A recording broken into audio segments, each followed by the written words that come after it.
Hey everybody, welcome to Magnet Brains. Class 11 computer science का yet another important chapter के एक important section पर हम आज गहन चर्चा करेंगे।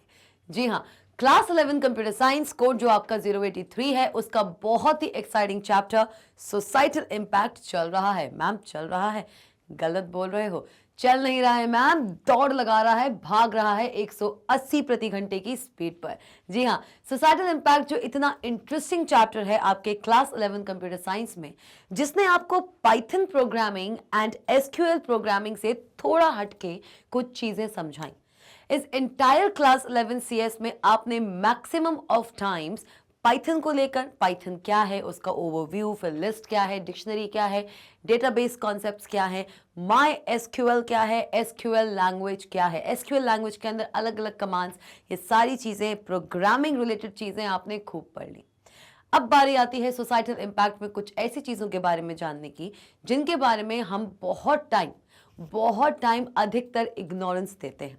जी हाँ, डिजिटल सोसाइटी क्या होती है, डिजिटल फुटप्रिंट्स क्या होते हैं, नेटिजन क्या होता है, क्या क्या वो एटिकेट्स होते हैं जो कि एक गुड नेटिजन को शो करना चाहिए, net etiquettes, communication etiquettes, social media etiquettes, data protection इतना ज़रूरी क्यों है, आईपीआर इंटेलेक्चुअल प्रॉपर्टी राइट क्या है और किस किस तरीके से आप अपनी इंटेलेक्चुअल प्रॉपर्टी को प्रिजर्व करके रख सकते हो, कॉपीराइट, ट्रेडमार्क एंड पेटेंट की हेल्प से।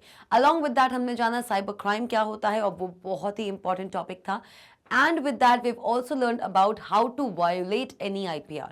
अगर आपका कॉपीराइट, आपका ट्रेडमार्क और अगर आपका पेटेंटेड मटेरियल को कोई वायोलेट करने की कोशिश करता है तो किन किन तरीकों से कर सकता है और क्या क्या पेनल्टीज उसको देखने को मिलती हैं, ये सारी चीज़ें हम डिस्कस करे थे। और लास्ट में आते आते हमने डिस्कस किया था इंफॉर्मेशन टेक्नोलॉजी एक्ट। जी हाँ, Indian information technology act 2000, that is IT act 2008 को। एंड लास्ट टॉपिक हमारा था इम्पैक्ट ऑन हेल्थ। सारी डिजिटल टेक्नोलॉजीज का जो आज हम इस्तेमाल कर रहे हैं, be it be desktop, laptop, smartphones, PDAs, bluetooth, airpods, anything, ये डिजिटल टेक्नोलॉजीज जितना हमको इस पूरी की पूरी रेस में आगे दौड़ाने में हेल्प करता है, उतना ही ये हमारे फिजिकल एंड मेंटल हेल्थ पर असर डाल सकता है। तो करेक्ट पॉस्चर्स और करेक्ट चीज़ों को अगर हम इम्प्लीमेंट करें तो ये डिजिटल टेक्नोलॉजीज का हम लॉन्गर ड्यूरेशन तक इस्तेमाल भी कर सकते हैं without affecting your physical and mental health. इस बारे में भी हमने जाना कितना व्यूइंग डिस्टेंस हमको मेंटेन करके रखना चाहिए, क्या व्यूइंग एंगल होना चाहिए, क्या करेक्ट पॉस्चर होना चाहिए वाइल यूजिंग अ सिस्टम। ये सारी चीज़ें हमने पढ़ ली हैं। तो अब बारी आ गई है मैम किसका, तो भाई ये मैम ने आपको बता दिया है पूरे चैप्टर का सार। और अब बारी आती है सोसाइटल इम्पैक्ट के NCERT सॉल्यूशंस को देखने का।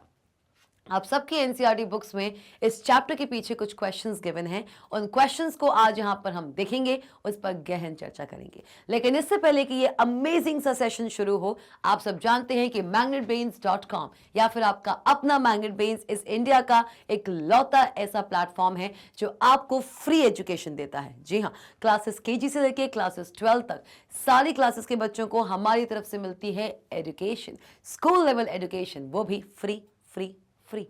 और क्या चाहिए। इसी के साथ साथ हम आपके लिए लेकर आए हैं बहुत सारे वेल स्ट्रक्चर्ड कोर्सेज, जैसे कि CBSE English medium, NTSE, olympiad, CUET and इतना ही नहीं है, CBSE हिंदी मीडियम भी हम पढ़ाते हैं। मुझे नहीं लगता कोई भी इंस्टीट्यूट, कोई भी ऑर्गेनाइजेशन CBSE मीडियम वो भी हिंदी में पढ़ाए। No, MP board, Bihar board, ये सारे के सारे एग्जाम्स और ये सारे के सारे आपके बोर्ड कोर्सेज आपको सिर्फ और सिर्फ magnetbrains.com पे मिलेंगे हाई क्वालिटी कंटेंट के साथ। और जैसे कि आप जानते हैं कि टाइम अब ज़्यादा नहीं बचा है, एग्जामिनेशंस बिल्कुल दरवाजे पर दस्तक दे रहे हैं, तो आपके लिए हमने डिजाइन किया है well structured e notes and e books. Links आपको डिस्क्रिप्शन बॉक्स में मिल जाएगा, जल्दी से उन लिंक्स को क्लिक कीजिए, magnetbrains.com को विजिट कीजिए और उन ई-बुक्स एंड ई-नोट्स का फायदा उठाइए और अपने एग्जामिनेशन की तैयारी को और भी ज्यादा मजबूत बनाइए। चलिए शुरू करते हैं class 11 computer science code 083 societal impact NCERT solutions का क्वेश्चन नंबर 1। आओ भाई, अब इसमें ना कुछ क्वेश्चंस आपको ऐसे देखने को मिलेंगे। इसमें मैंने एक पैटर्न यहां पर मैंने एनालाइज किया था कि सोसाइटल इम्पैक्ट के पीछे जितने भी NCERT सॉल्यूशंस हैं उसमें आपसे पूछा वही जाएगा जो आपने उस चैप्टर के अंदर पढ़ा है, लेकिन इसमें मैक्सिमम जो क्वेश्चंस होंगे वो किसी केस के रिलेटेड होंगे, केस स्टडी बेस्ड होंगे, या फिर कोई एक सिनेरियो आपके सामने क्रिएट किया जाएगा, उस सिनेरियो को आपको एनालाइज करके बताना है कि इन क्वेश्चंस के करेक्ट आंसर्स क्या क्या होंगे। आओ, after practicals, Atharva left the computer laboratory but forgot to sign off from his email account. भाई क्या लिखा है क्या लिखा है कि प्रैक्टिकल खत्म होने के बाद, किसके बाद, प्रैक्टिकल खत्म होने के बाद जो अथर्व नाम का हमारा स्टूडेंट है उसने कंप्यूटर लेबोरेटरी मतलब कि कंप्यूटर लैब, शॉर्ट में बोले तो कंप्यूटर लैब, ठीक है, उसने कंप्यूटर लैब से वो निकल गया। अथर्व प्रैक्टिकल कर रहा था और प्रैक्टिकल करने के बाद स्कूल की कंप्यूटर लैब से वो बाहर आ गया, ठीक है, but forgot to sign off from his email account. While he was working in the computer laboratory, he was working on a system. He signed into his email account. लेकिन practical खत्म करने के बाद, लेबोरेटरी से बाहर आने के बाद वो अपने उस ईमेल अकाउंट को अपने सिस्टम पर साइन आउट करना भूल गया। चलिए ठीक है। Later his classmate Revan started using the same computer. Atharva ने वही कंप्यूटर इस्तेमाल किया, तो बाद में जैसे ही वो प्रैक्टिकल करके निकला और वो अपना ईमेल अकाउंट साइन ऑफ करना भूल गया, तो उसी कंप्यूटर पे बाद में उसका जो फ्रेंड है या उसका क्लासमेट है जिसका नाम है रिवान, उसने उसी सेम कंप्यूटर को, उस कंप्यूटर लेबोरेटरी के सेम कंप्यूटर को इस्तेमाल करना शुरू किया। चलिए, he is now logged in as Atharva. अब क्योंकि उसको भी नहीं पता था कि इसमें अथर्व की आईडी खुली हुई है, अथर्व का ईमेल अकाउंट खुला हुआ है, उसने सिस्टम को खोला और वेब ब्राउजर पर कुछ काम करना शुरू कर दिया, कुछ भी काम करना उसने शुरू कर दिया, लेकिन वो अभी भी अथर्व का अकाउंट ही इस्तेमाल कर रहा है। So he is now logged in as Atharva. He sends inflammatory email messages to few of his classmates using Atharv's email account. क्या किया उसने? क्या किया? उसको दिखा कि इस पूरे के पूरे सिस्टम पे अथर्व का ईमेल अकाउंट खुला हुआ है। वो उस पर्टिकुलर अकाउंट पे गया और अथर्व के ईमेल अकाउंट से उसने कुछ अपने क्लासमेट्स को, अदर जो क्लासमेट्स हैं, उनको कुछ इन्फ्लेमेटरी मैसेजेस, इन्फ्लेमेटरी बोले तो भड़काऊ, कैसे? इन्फ्लेमेटरी बोले तो भड़काऊ, क्या बोलते हैं? भड़काऊ भाई, पर हमको नहीं भड़कना है, हमको नहीं भड़कना है भाई। भड़काऊ मैसेजेस, कैसे मैसेजेस? भड़काऊ मैसेजेस। भाई हिंदी में देख लो या इंग्लिश में क्या बोलते हैं भाई? भड़काऊ बोल लो। आग भड़क रही है, इन्फ्लेमेटरी मतलब कि आग लगाना। कुछ ऐसे ईमेल मैसेजेस उसने अथर्व के अकाउंट से अपने बाकी के क्लासमेट्स को सेंड करना शुरू कर दिए। Revan's activity is an example of which of the following cybercrime justify your answer। ये जो हरकत रेवान ने की है, जब वो सिस्टम पे गया था तो उसको क्या करना चाहिए था? उसको दिखा कि अथर्व ने अपना जो अकाउंट है, अपना जो ईमेल अकाउंट है, उसको साइन ऑफ करना भूल गया है। तो रेवान अगर अच्छा बच्चा होता, एक अच्छा स्टूडेंट होता, एक बहुत ही ज़्यादा रिस्पॉन्सिबल स्टूडेंट होता, तो वो अथर्व की जगह उसके अकाउंट को वहाँ पर साइन ऑफ करता, फिर अपना अकाउंट साइन इन करके उसे जो भी काम करना था वो कर सकता था, पर उसने नहीं किया। उसने क्या किया? उसने अथर्व के अकाउंट का इस्तेमाल करके अपने बाकी के क्लासमेट्स को गलत गलत मैसेजेस, भड़काऊ ईमेल्स भेजना शुरू कर दिए। ये जो एक्टिविटी रेवान ने की है, ये इनमें से कौन सी एक्टिविटी कहलाती है? Is it known as hacking, और is it known as identity theft, is it known as cyber bullying और प्लेगियरिज्म? तो विदाउट एनी डाउट किसी और की आइडेंटिटी का इस्तेमाल करके उसके नाम पर कोई काम करना, and that person is not aware of this thing, कि आपने बेचारा अथर्व जो है, मुझे बहुत सैड फील हो रहा है उसके लिए, कि अथर्व को पता भी नहीं था कि वो अकाउंट वहां पे साइन ऑफ करना भूल गया और रेवान आया, उसने उस चीज का फायदा उठाया, मतलब कि उसने उसकी आइडेंटिटी को चुराया। The correct answer is option number B, that is identity theft. यहां पर आप क्या करते हैं? ये एक ऐसा साइबर क्राइम है, ये एक ऐसा साइबर क्राइम है, this is a cyber crime, okay, this is a cyber crime, okay, ये एक ऐसा साइबर क्राइम है जहां पर आप दूसरे के अकाउंट का इस्तेमाल करके कुछ गलत, कुछ मिलिशियस या कुछ इलीगल करने की कोशिश करते हो। क्लियर हुआ? All of these are examples of cyber crime, और ये जो रेवान के द्वारा की गई हरकत है, ये आपका आइडेंटिटी थेफ्ट कहलाता है। आओ भाई आगे बढ़े, आ जाइए। क्वेश्चन 2 पर आइए। Rishika found a crumpled paper under her desk. भाई ऋषिका एक डेस्क पे बैठी थी, मतलब ऋषिका हमारी क्लास में बैठी थी, और क्लास में बैठते वक्त उसकी डेस्क के नीचे उसे एक क्रम्पल्ड पेपर, कैसा पेपर, कैसा पेपर उसे एक क्रम्पल्ड पेपर, क्रम्पल्ड पेपर बोले तो मतलब होता है ना कि कोई भी आप पेपर लो और पेपर को अपने हैंड के बीच में लाओ, उसको ऐसे ऐसे कर दो, क्रम्पल्ड। एक पेपर पूरा ऐसा सीधा आता है, अच्छा आता है, एक सा आता है। आप उस पेपर को हाथ में लो, उसको ऐसे कर दो, दबा दो, उसको ऐसे क्रम्प कर दो, ठीक है, क्रम्प कर दिया आपने, तो अब उसमें ना कुछ क्रीजेस आ जाती हैं, कुछ उसमें ऐसी ऐसी धारें आ जाती हैं, मतलब वो पेपर अब सीधा नहीं हो पा रहा है। तो क्या किया, ऋषिका ने एक क्रम्पल पेपर को अपने डेस्क के नीचे देखा, she picked it up and opened it. अब ऋषिका ने एक बहुत ही मुड़े हुए पेपर को अपने डेस्क के नीचे देखा, उसने उसको उठाया और उसको पढ़ना शुरू किया। It contained some text which was struck off thrice. मतलब कि वो जो उसने पेपर उठाया था, उस पेपर को जब उसने खोल के देखा तो उस पर्टिकुलर पेपर पे कुछ लिखा हुआ था, और वो जो लिखी हुई चीज थी, सपोज करो वहां पे लिखा था XYZ। Just imagine, I am not saying कि उस पे XYZ लिखा ही था, आई एम नॉट सेइंग कि उस पे XYZ लिखा ही था, पर जो भी इस पे लिखा था उसको 3 बार स्ट्रक किया गया था। क्या किया था, उसको 3 बार स्ट्रक ऑफ किया गया था। स्ट्रक ऑफ करने का मतलब क्या हुआ भाई, स्ट्रक ऑफ करने का मतलब क्या हुआ भाई, स्ट्रक ऑफ करने का मतलब होता है कि जो भी आपका टेक्स्ट है उसमें 3 बार आपने स्ट्राइक थ्रू किया है। 1 2 3, कुछ इस तरीके से आपका जो टेक्स्ट था वो यहां पर स्ट्राइक थ्रू हो गया था। अगर आप जानते हैं इसका कोई और मतलब तो बताइए, मेरे ख्याल से तो स्ट्रक का मतलब यही है। चलिए बताइए। हाँ, तो स्ट्रक ऑफ का क्या मतलब होता है, स्ट्रक ऑफ का मतलब यही होता है कि जो टेक्स्ट लिखा हुआ था उस क्रम्पल पेपर के अंदर, उस पे 3 बार ऐसे किसी ने काटा हुआ था। चलिए ठीक है, but she could still figure out easily that the struck of text was the email ID and password of Garvit, her classmate। भाई ऋषिका को एक पेपर दिखा और पेपर दिखने के बाद उसको ये चीज दिखी कि उसमें एक टेक्स्ट लिखा हुआ है और उस टेक्स्ट के ऊपर 3 बार ऐसे ऐसे ऐसे ऐसे काटा गया है। लेकिन उसके बाद भी, कहने को वो टेक्स्ट इस तरीके से काटा गया था, उसके बाद भी ऋषिका ये पता कर पा रही थी, जैसे कि यहां पर देखकर आप ये पता कर पा रहे हो, कहने को मैंने ये काट दिया है, लेकिन पीछे देखकर आपको क्या लग रहा है कि मैम ने यहाँ पे एक्स लिखा था, फिर Y लिखा था, फिर Z लिखा था। ऐसे काटने का भी कोई मतलब नहीं हुआ, है ना। तो भाई इस पूरे के पूरे टेक्स्ट को, कहने को किसी ने उसको काट दिया, अच्छे से स्क्रम्बल कर दिया, 3 बार स्ट्रक कर दिया, then to Rishika was capable, और Rishika was able to identify and map what was the original text. और वो जो ओरिजिनल टेक्स्ट था वो गर्वित, जो उसका क्लासमेट है, गर्वित जो उसका क्लासमेट है, उसका ईमेल आईडी एंड पासवर्ड था।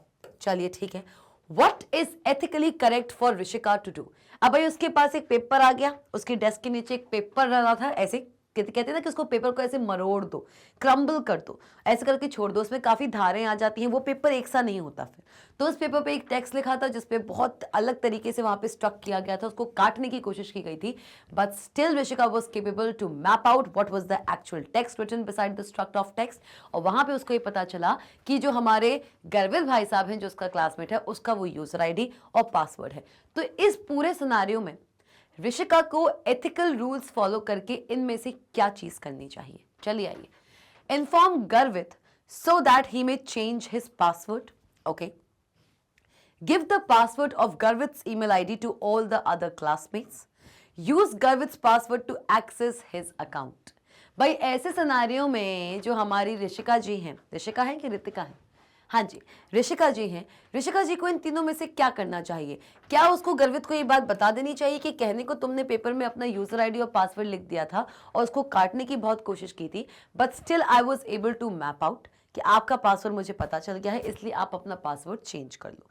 या तो ऋषिका को ये करना चाहिए, या फिर उसको ये गर्वित की ईमेल आईडी और उसका पासवर्ड बाकी सारी क्लास के बच्चों में बांट देना चाहिए, या फिर यूज कर सकती है गर्वित के पासवर्ड को उसके अकाउंट को एक्सेस करने के लिए। बताओ भाई। तो ऑब्वियसली अगर एथिकल रूल की मैं बात करूं, अगर जो ऋषिका है हमारी वो एक बहुत ही ब्राइट, एक बहुत ही अच्छी स्टूडेंट है, तो सबसे पहले उसको गर्वित को ये बात बतानी चाहिए कि तुमने पेपर में ये जो अपना ईमेल आईडी और पासवर्ड लिखा था वो मेरे हाथ लगा था, और even if you tried to erase that particular thing, even if you try to cut that whole thing, but I was able to understand what was written behind that struck off। तो आप एक काम कीजिए, आप अपना password change कर लीजिए, ना कि पूरी क्लास में उसका ईमेल आईडी और पासवर्ड बांट के उसको परेशान करना और खुद भी उसका अकाउंट एक्सेस करना। सबसे अच्छी चीज जो ऋषिका कर सकती है वो गर्वित को इन्फॉर्म कर सकती है और उसको बोल सकती है कि उसको अपना पासवर्ड चेंज कर लेना चाहिए। क्वेश्चन 3 पर आइए भाई। Suhana is down with fever. Of course भैया फीवर है, किसी को भी आ सकता है। सुहाना को भैया चढ़ा हुआ है फीवर। क्या चढ़ा हुआ है? सुहाना को फीवर चढ़ा हुआ है कस के, ठीक है भाई। So she decided not to go to school tomorrow. Suhana ने कहा कि भाई मुझे बहुत फीवर है तो मैं कल स्कूल नहीं जाऊंगी। Okay. Next day in the evening she called up her classmate Shaurya and inquired about the computer class. भाई उसको चढ़ा था फीवर, उसने कहा कि मैं कल स्कूल नहीं जाऊंगी। ये चीज डिसाइड करने के बाद दूसरे दिन जब वो स्कूल नहीं गई तो दूसरे दिन को शाम को उसने अपने फ्रेंड, अपने क्लासमेट शौर्य को कॉल किया और उससे पूछा कि आज स्कूल में मैं नहीं आई थी तो आज स्कूल में कंप्यूटर क्लास में मैम ने क्या पढ़ाया। ठीक है। She also requested him to explain the concept. ये जानने के बाद कि मैम ने कौन सा टॉपिक पढ़ाया है, उसने ये भी शौर्य से रिक्वेस्ट किया कि अगर तुम्हारे पास टाइम है तो वो थोड़ा सा कॉन्सेप्ट जो आप पढ़ के आए हो वो मुझे थोड़ा समझा दो क्योंकि मैं आ नहीं पाई थी। शौर्य said ma'am taught us how to use tuples in Python।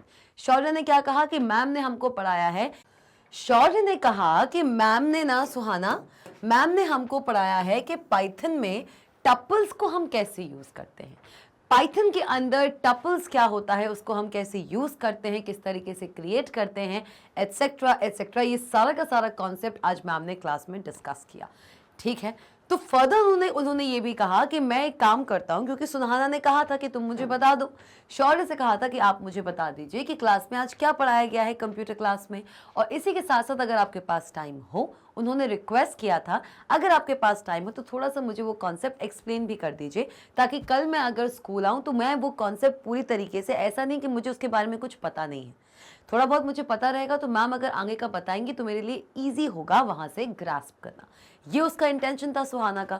तो फर्दर शौर्य ने कहा कि मुझे थोड़ा सा आप टाइम दीजिए, give me some time, I will email you the material which will help you to understand tuples in Python. Shaurya ने कहा कि मैं ऐसे वर्बली आपको एक्सप्लेन नहीं कर पाऊंगा अभी, आप मुझे थोड़ा सा वक्त दीजिए, मैं आपको कुछ मटेरियल ईमेल करूंगा, उस मटेरियल को आप देखकर अपने बारे में या फिर टपल्स के बारे में आसानी से पता कर सकते हो। चलिए ठीक है। शौर्य ने कहा, Shaurya quickly downloaded a 2 minute clip from the internet. Shaurya ने 2 मिनट की क्लिप थी इंटरनेट पे। अब भाई मैम तो वर्बली पढ़ाती हैं, मैम तो वर्बली पढ़ाती हैं, अब उनका वहां पे तो वो रिकॉर्ड नहीं कर सकता था शौर्य, क्योंकि स्कूल्स में मोबाइल फोन्स ले जाना अलाउड नहीं है। लेकिन शौर्य को पता था कि इंटरनेट पे उसको सेम टॉपिक पे कोई ना कोई 2 मिनट का ट्यूटोरियल मिल जाएगा। उसने क्विकली वो 2 मिनट ट्यूटोरियल इंटरनेट से डाउनलोड किया, और डाउनलोड करने के बाद ऐसा ट्यूटोरियल जो बताता है, the tutorial that explains the concept of tuples in Python. Python के अंदर जो टपल्स है उसके कॉन्सेप्ट को उसने बताया है। ठीक है भाई, जो इंटरनेट पे जो उसने 2 मिनट की वीडियो देखी वहां पर अच्छे से एक्सप्लेन किया गया है what is a tuple in Python. Using video editor he added the text prepared by Shaurya. उसने क्या किया, उसने इंटरनेट से एक पर्टिकुलर इंटरनेट से वीडियो उठाया, वो वीडियो जो कि एक्सप्लेन करता है concepts about tuples in Python. उस पूरी की पूरी फाइल में वीडियो एडिटर जो हमारा एप्लीकेशन है, उस पूरी इंटरनेट फाइल को, उस पूरी वीडियो फाइल को वीडियो एडिटर सॉफ्टवेयर पे वो लेके गया, और वहां पे उसने एक टेक्स्ट ऐड किया that is prepared by Shaurya in the downloaded video clip. जो उसने वीडियो क्लिप को डाउनलोड किया है उसको वीडियो एडिटर सॉफ्टवेयर में ले जाकर उसको वहां पर उसने एक टेक्स्ट टाइप कर दिया कि ये जो वीडियो है ये मैंने प्रिपेयर किया है, that means prepared by Shaurya. Okay, then he emailed the modified video clip. क्या किया, उसने इस मॉडिफाइड वीडियो क्लिप को सुहाना को ईमेल कर दिया। This act of Shaurya is an example of, ये शौर्य ने जो काम किया है कहने को वो सुहाना की मदद करना चाहता था, सुहाना जो चाहती थी उसको वो देना चाहता था, सुहाना ने उससे जो रिक्वेस्ट किया था उसको वो ग्रांट करना चाहता था, उसकी इंटेंशंस गलत नहीं थे। लेकिन इंटरनेट से एक 2 मिनट की वीडियो को डाउनलोड करके वीडियो एडिटर सॉफ्टवेयर पे ले जाकर उसमें अपना नाम ऐड करना, उसमें अपने नाम से उसको प्रेजेंट करना, मॉडिफाई करना, ये लिखना कि ये वीडियो मैंने बनाया है, इस वीडियो को मैंने प्रिपेयर किया है, और फिर सुहाना को ईमेल करना, ये चीज़ उसने गलत करी, क्योंकि वो वीडियो ओरिजिनली उसका नहीं था। इंटरनेट पे वो वीडियो उसको सिर्फ और सिर्फ रेफरेंस पर्पस के लिए अवेलेबल था। उसने उसको इलीगली पहले तो डाउनलोड किया, डाउनलोड करने के बाद उसने क्या किया, उस पर्टिकुलर वीडियो को अपने हिसाब से मॉडिफाई करके उस पूरे वीडियो का क्रेडिट खुद को दिया। तो ये जो आपका एग्जाम्पल है ये क्या कहलाता है, क्या ये आपका फेयर यूज़ कहलाता है, क्या ये आपका हैकिंग कहलाता है, क्या ये आपका कॉपीराइट इन्फ्रिंजमेंट कहलाता है या फिर साइबर क्राइम कहलाता है? तो बिल्कुल बिना सोचे हम सबको पता है कि इसका करेक्ट आंसर क्या होगा। The correct answer will be option number C, copyright infringement. जिस क्रिएटर ने उस वीडियो को क्रिएट किया था और इंटरनेट पे अवेलेबल कराया था फॉर रेफरेंस पर्पसेस, आपने उस क्रिएटर का नाम हटा के वहां पर अपना नाम डाला, आपने उसके कॉपीराइट को वायोलेट किया, आपने उसके कॉपीराइट को इन्फ्रिंज किया। ये वीडियो लीगली उस पर्टिकुलर क्रिएटर के नाम कॉपीराइटेड था। आपने पहली बात तो उससे परमिशन नहीं ली, बिना उसकी जानकारी के आपने उस वीडियो को डाउनलोड किया। चलो डाउनलोड किया, डाउनलोड करने के बाद एज इट इज वो भेज देते आप सुहाना के पास, पर नहीं भेजा। आप उसको भेज देते ना तो क्रेडिट तो उसके पास रहता, कम से कम सुहाना को भी पता चलता कि ये जो वीडियो है इसको एक्चुअल में किसने प्रिपेयर किया। शौर्य ने सिर्फ मुझे उसे फॉरवर्ड किया है, क्रेडिट भी उसको आपने नहीं दिया, उसमें अपना नाम डाल दिया। किसी और के काम को बिना उसकी परमिशन के यूज करना, और even if you are using, you are not giving any credit to the original creator, then this is known as copyright infringement. उसकी कॉपीराइट को आपने इन्फ्रिंज किया है, उसके कॉपीराइट को आपने वायोलेट किया है। आओ क्वेश्चन नंबर 4 पे। After a fight with your friend, भैया अपने दोस्त से लड़ लिए, जो कि बहुत ही कॉमन है। अपने दोस्त से हम लड़ लिए, कोई बात नहीं, लड़ लिए तो लड़ लिए, क्या बात हो गई भाई, कोई दिक्कत नहीं। After a fight with your friend you did the following activities, आपने क्या किया? Which of these activities is not an example of cyberbullying? एक दोस्त से आप लड़ लिए और लड़ाई करने के बाद आपने ये कुछ एक्टिविटीज परफॉर्म की हैं, और इनमें से वो कौन सी एक्टिविटी है जो साइबर बुलिंग के अंदर नहीं आती? इनमें से वो कौन सी एक्टिविटी है जो साइबर बुलिंग का एग्जाम्पल नहीं है, जो साइबर बुलिंग का एग्जाम्पल नहीं है? Let's just see the activity which is not an example of cyber bullying. पहला, you sent an email to your friend with a message saying that I am sorry। बहुत ही अच्छा gesture है। आपने क्या किया? आपने अपने फ्रेंड से लड़ाई कर ली, आपको रियलाइज हुआ कि शायद मेरी गलती ज़्यादा थी, तो आपने अपने फ्रेंड को ईमेल किया और उस ईमेल में आपने लिखा है that I am sorry pal, I am really sorry. चलो, you sent a threatening message to your friend saying do not try to call और टॉक टू मी। आपने क्या किया? गुस्से में आके, वैसे ही आप उससे लड़ लिए थे, आपने एक थ्रेटनिंग मैसेज भी उसको भेज दिया थ्रू ईमेल या एनीथिंग कि भाई तुम मुझे कॉल मत करना और ना ही तुम मुझसे बात करना, ठीक है? You created an embarrassing picture of your friend and uploaded on your account on a social networking site। भाई इतना गुस्सा था आपको आपके फ्रेंड पर कि आपने उसकी इमेज को डाउनलोड किया। क्या किया? आपने उसकी एक एम्बैरेसिंग पिक्चर को क्रिएट किया, उसकी एक एम्बैरेसिंग पिक्चर को क्रिएट किया। भाई ऐसा होता है, बहुत से ऐसे सॉफ्टवेयर्स होते हैं जिनकी हेल्प से आप दो इमेजेस को आपस में मर्ज करा सकते हो, पिक्चर्स को मॉर्फ कर सकते हो। मतलब ऐसा होता है ना कि नीचे की बॉडी किसी की होती है, चेहरा किसी का होता है। मतलब कि आपने खुद जानबूझकर जबरदस्ती अपने फ्रेंड की एक एम्बैरेसिंग पिक्चर को क्रिएट किया और उसको अपने सोशल मीडिया अकाउंट पर पोस्ट कर दिया ताकि दूसरे लोग उसको देखकर उसका मजाक बना सकें, उसे एम्बैरेस फील करा सकें। तो इनमें से वो कौन सा एक्टिविटी है जो साइबर बुलिंग का पार्ट नहीं है? तो भाई बिल्कुल कॉमन है, ऑब्वियस है, जो पहला है वो आपका साइबर बुलिंग नहीं है। जो दो आपकी एक्टिविटीज यहाँ पे दी हुई है, rest of the two activities are totally the example of cyber bullying. आप अपने फ्रेंड पर इतना गुस्सा थे कि आपने उसे पहली बात तो थ्रेटनिंग मैसेज कर दिया कि तुम मुझसे बात नहीं करना, तुम मुझसे कॉल नहीं करना, ठीक है? उसके बाद ये तो आपने किया क्या? उसके बाद आप अपने सोशल मीडिया अकाउंट पे गए और उसकी एक कहते हैं ना बहुत ही एम्बैरेसिंग सी पिक्चर क्रिएट करके अपने सोशल मीडिया अकाउंट पर डाल दिया ताकि दूसरे लोग वो पिक्चर देखकर उसका मजाक उड़ा सकें, उसको एम्बैरेस फील करा सकें। ये दोनों ही क्लियरली स्टेट करती हैं as act of cyber bullying. These two things clearly state the act of cyber bullying. लेकिन जो पहला वाला हमारा ऑप्शन है कि भाई आपको रियलाइज हुआ कि आपकी भी गलती थी, आपने खुद बड़ा बनकर सामने से अपने फ्रेंड को ईमेल किया और वहां पर उसको आपने लिख दिया है क्या? That pal I am really really sorry. Clear? So ये आपका साइबर बुलिंग के अंदर नहीं आता है। चलो क्वेश्चन 5 पर आते हैं। आइए, Saurabh has to prepare a project on digital India initiatives. भाई सौरभ जो हमारे हैं, सौरभ को एक प्रोजेक्ट बनाना है डिजिटल इंडिया इनिशिएटिव्स पे। किस पे? डिजिटल इंडिया इनिशिएटिव्स पे।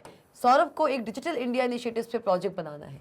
ही decides to get information from the internet, ठीक है? उसको डिजिटल इंडिया इनिशिएटिव्स पे एक प्रोजेक्ट बनाना है और उसने डिसाइड किया कि मैं इस प्रोजेक्ट को लेकर सारी इन्फॉर्मेशन इंटरनेट से लूंगा, ठीक है? ही डाउनलोड्स 3 वेब पेजेस। भाई 3 वेब पेजेस उसने डाउनलोड किए। containing information on Digital India initiatives. Which of the following steps taken by Saurabh is an example of plagiarism? इनमें से वो कौन से steps हैं, इनमें से वो कौन से steps हैं जो सौरभ के द्वारा प्लागियारिज्म किए जाने की एक्टिविटी को दर्शाता है कि सौरभ ने प्लागियारिज्म कर दिया है? भाई सौरभ को एक प्रोजेक्ट बनाना था on the topic digital India initiatives, और उस टॉपिक के ऊपर उसने क्या किया, उसने कहा कि मैं इंटरनेट से सारा का सारा इन्फॉर्मेशन निकालूंगा। इस चीज़ को देखते हुए उसने इंटरनेट पर जाके 3 वेब पेजेस को डाउनलोड किया। वो वेब पेजेस जो डिजिटल इंडिया इनिशिएटिव्स के बारे में, एक इंडिया के अंदर कौन कौन से डिजिटल इंडिया इनिशिएटिव्स ले लिए गए हैं अभी तक, उन सारी की सारी इंफॉर्मेशन को आप इन 3 वेब पेजेस पर पा रहे थे। तो सौरभ ने वो तीनों के तीनों वेब पेजेस को डाउनलोड किया, और डाउनलोड करने के बाद अब आपको बताना है कि इनमें से कौन सी ऐसी एक्टिविटी है जो सौरभ ने की और वो एक एग्जाम्पल बनती है प्लागियारिज्म की और कॉपीराइट इन्फ्रिंजमेंट की। इनमें से वो कौन है जो एक प्लागियारिज्म के अंडर आ जाएगा या फिर एक कॉपीराइट इन्फ्रिंजमेंट के अंदर आ जाएगा? Give justification in support of your answer. चलिए आइए।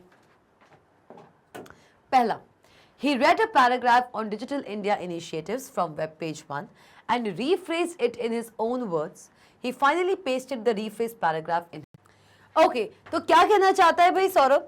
सौरभ ये कहना चाहता है कि उसने पैराग्राफ को रीड किया। He read a paragraph on digital India initiatives from web page 1 and rephrased it in its own words. He finally pasted the rephrased paragraph in his project. क्या किया भाई? सौरभ ने 3 वेब पेजेस को download किया था। किसको किया था? डिजिटल इंडिया इनिशिएटिव्स पे लेकर सौरभ को जो प्रोजेक्ट प्रिपेयर करना था, उस पूरे एम में आगे बढ़ते हुए सौरभ ने 3 वेब पेजेस को डाउनलोड किया।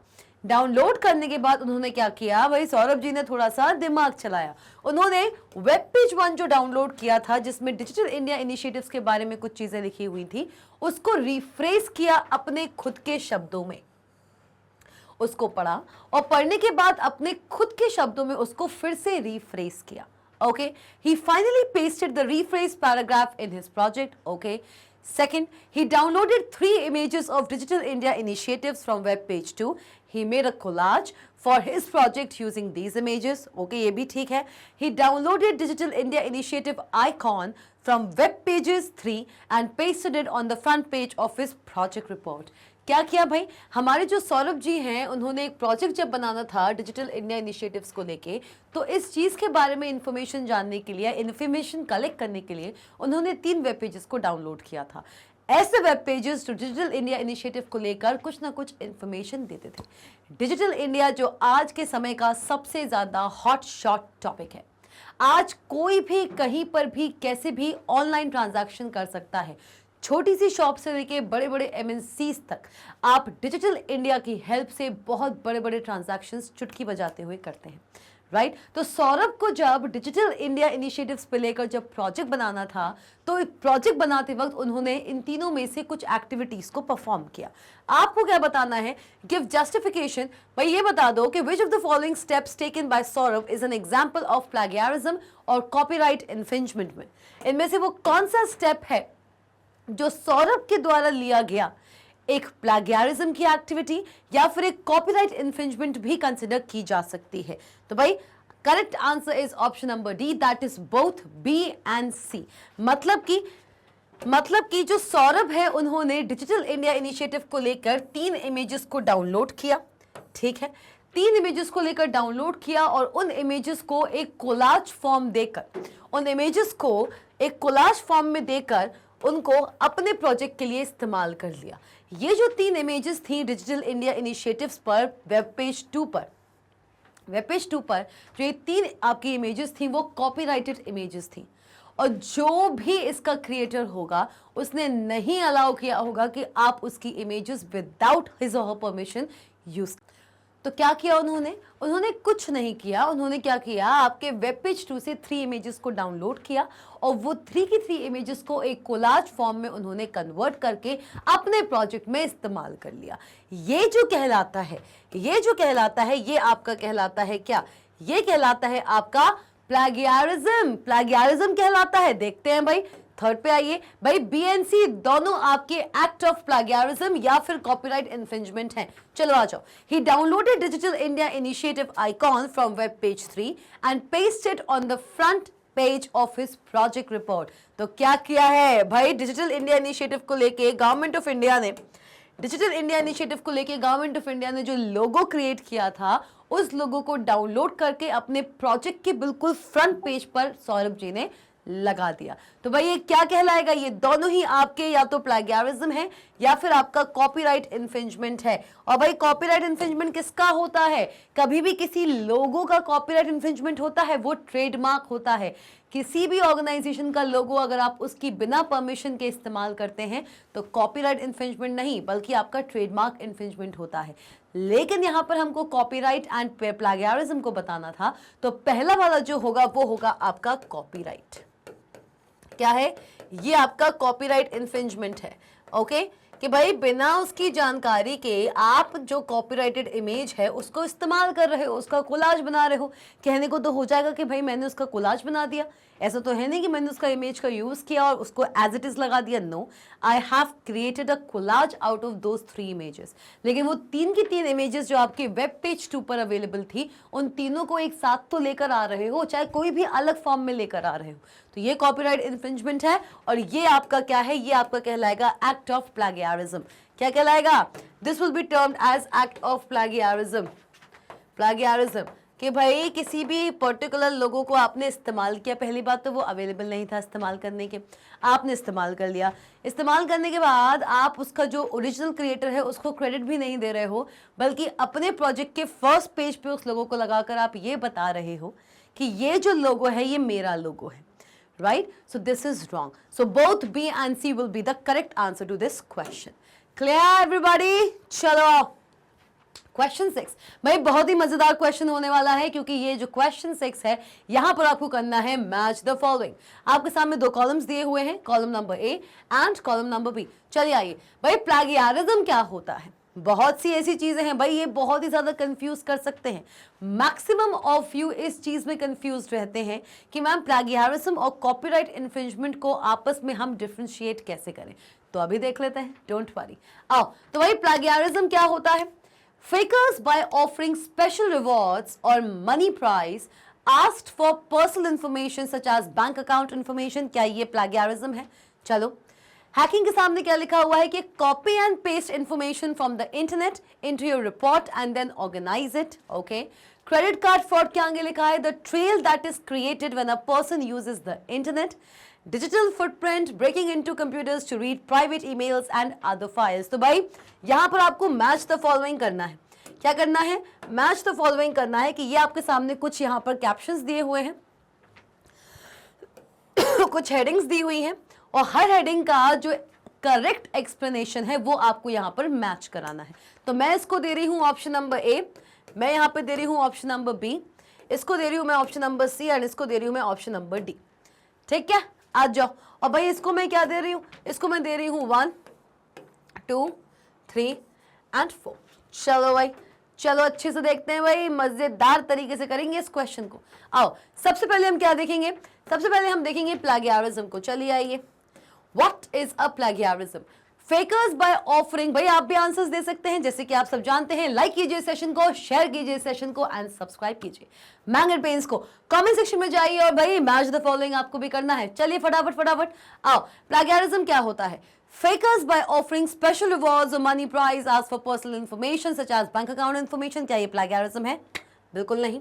Copy and paste information from the internet into your report and then organize it। आप इंटरनेट से किसी भी इंफॉर्मेशन को कॉपी करते हो और अपनी रिपोर्ट में पेस्ट करते हो और अपनी तरीके से उसको ऑर्गेनाइज करके अपनी रिपोर्ट की तौर पे दिखा देते हो कि ये मैंने क्रिएट किया है। ये प्लेगियरिज्म है। थोड़ा थोड़ा लग रहा है कि ये प्लेगियरिज्म हो सकता है। आइए, the trail that is created when a person uses the internet, बिल्कुल भी प्लेगियरिज्म नहीं होता। Breaking into computers to read private emails in other file, बिल्कुल नहीं। So the correct answer to option number B is 1। मतलब कि जो option number B है दैट इज किसी भी इंटरनेट पे जाकर, कहीं पर भी इंटरनेट पे जाकर किसी भी इंफॉर्मेशन को कॉपी करना, उसको पेस्ट करना अपनी रिपोर्ट में, आवर तावर तरीके से उसको ऑर्गेनाइज करके अपनी इंफॉर्मेशन कि भाई मैंने इस इंफॉर्मेशन पे काम किया है और ये मेरे द्वारा ऑर्गेनाइज की गई इंफॉर्मेशन है, जनरेटेड इंफॉर्मेशन है, दुनिया के सामने शो करना।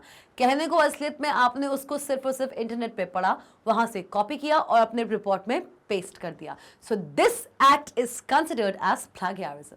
सो the first answer, the answer to first option is option number B. चलो आओ, आ जाओ, आओ यहाँ पे फटाफट से। चलिए ठीक है, आओ भाई, हैकिंग क्या कहलाता है? हैकिंग क्या कहलाता है भाई? अब ये वाला ऑप्शन तो हमारे पास रहा नहीं। चलिए ठीक है मैम, आ जाओ। हैकिंग क्या कहलाता है? Fakers by offering special rewards or money prize asked for personal information such as bank account information. ये hackers है, ये hacking है। चलो, the trail that is created when a person uses the internet, बिल्कुल नहीं, hacking कभी भी trail नहीं होती। Breaking into computers to read private emails and other files, बिल्कुल यही आपका hacking कहलाता है भाई। क्या कहलाता है? यही आपका hacking कहलाता है कि आप किसी दूसरे के कंप्यूटर पर अपना कब्जा कर लो, मतलब किसी दूसरे के कंप्यूटर पर अपना एक्सेस आप वहां पे एक्वायर कर लो और उस कंप्यूटर में उस इंसान के जो भी प्राइवेट ईमेल्स हैं, जो भी प्राइवेट वीडियोस हैं, फोटोग्राफ्स हैं, उन सबको एक्सेस करके आप उसको नुकसान पहुंचाओ। ये जो एक्टिविटी है, ये एक्टिविटी आपकी हैकिंग कहलाती है। चलिए, सो the correct answer is option number D. आओ भाई, आते हैं थर्ड पे। क्रेडिट कार्ड फ्रॉड क्या होता है भाई? फ्रॉड तो जब हमारे रियल वर्ल्ड में इतने फ्रॉड्स होते हैं, तो वर्चुअल वर्ल्ड जो अपने आप में इतनी बड़ी दुनिया है, वो कैसे इस फ्रॉड नाम के शब्द से पीछे रह जाती? सबसे ज्यादा फ्रॉड एंड सबसे ज्यादा लोग जहां फ्रॉडबाजी से अनअवेयर हैं, वो आपका वर्चुअल वर्ल्ड भी है।